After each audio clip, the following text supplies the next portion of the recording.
Здравейте, в този урок ще ви покажа как да премахнете някой кожен проблем като бемка, пъпка и други. Аз съм взел една снимка на някакво момиче и ще я преработим малко. За целта ще използваме Constamp Tool от Photoshop. Избираме го, избираме се определена четка, която е голяма колкото примерно бемка, пъпка или другите неща, които трябва да коригирате. Примерно нашата е 15 пиксела. Увеличаваме. И ако не знаете как се работи с Constamp Tool, примерно близо до кожния проблем, бемка, пъпка, да не ги изброявам пак, посочваме върху мястото и цъкаме Alt и го задържаме, докато се получи тази точка и цъкаме левия бутон.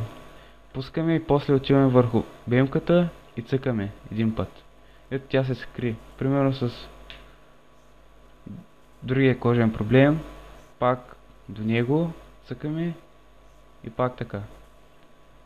За тези места ще ни трябват по-малки четки, на това избираме 10 пиксела, цъкаме и тук.